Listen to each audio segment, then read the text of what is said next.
There you go. Well, Jonathan, here we are. First of all, congratulations on moving to stage three.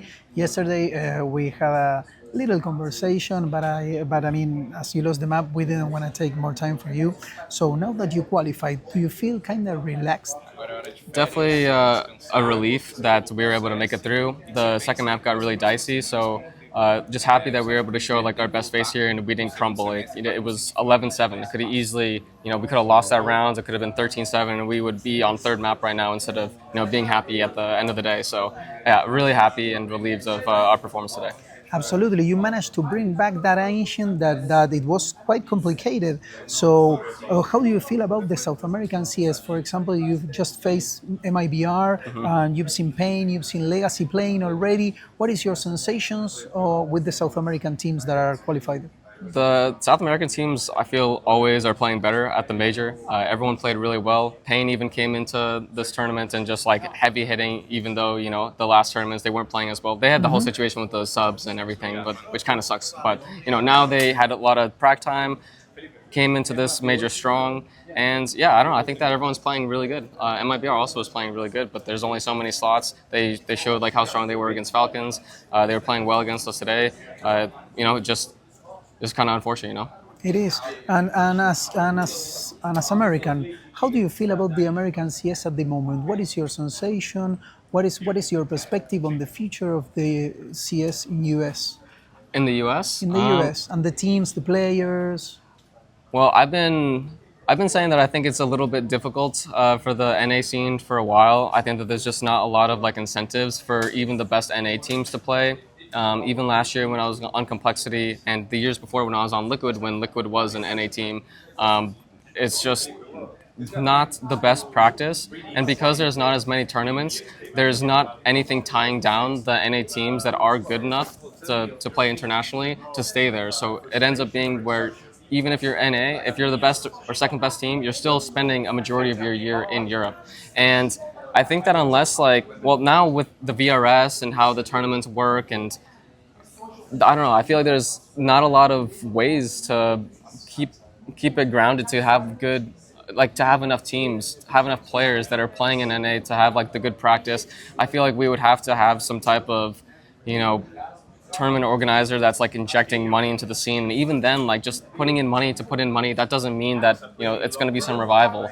I think that we just have to see the grassroots passion like come back for it. Like you see how good the Brazilian teams are, how good the South American teams are. They have their own scene, they have their own cups where they can get VRS points, where everyone's like battling out with each other and improving. So I think that just has to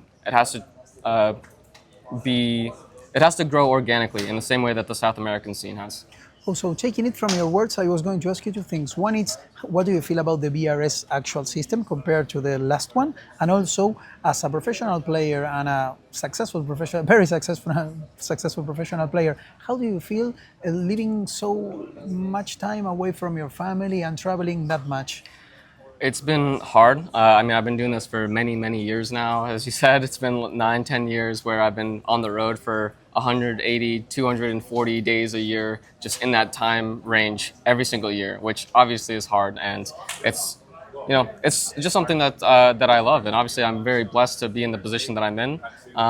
And I think that with the VRS system, I think that when it first came out, I wasn't really a big fan of it. And because I was on an NA team, I also I was just thinking that this thing's going to kill the whole scene. And yeah, I think that it's kind of going that way still, where like from everything I said in the last question, where it's going to be difficult for it to, come back up some other way.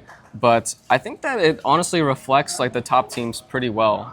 All things considered, I think that it got a lot of flack. Of course, things can always improve. But if you look at the Valve top 10, I think that it actually reflects pretty well what most people think. It does, yeah. It's just difficult for the teams to come up again, like the regional teams. Yeah, even like with NIP at the beginning of the year, like it was hard for them to just get invites. And I think that's the thing that's the most difficult, especially with how it changed the major invites, where you can't just like qualify how you used to in the past, which I know the argument's like back and forth with that, but it's just hard for some regions, I think, to get enough VRS points. I think that's the main issue that I have with it. So I think if there was just one more way for teams to get invites that don't necessarily have the VRS points. Maybe some other way to get the points. I'm not sure how, but Yeah, should change soon. And I just don't want to bother you more, but the South American player that you look up to or that you look for, that you think that it's going to be very good in the future?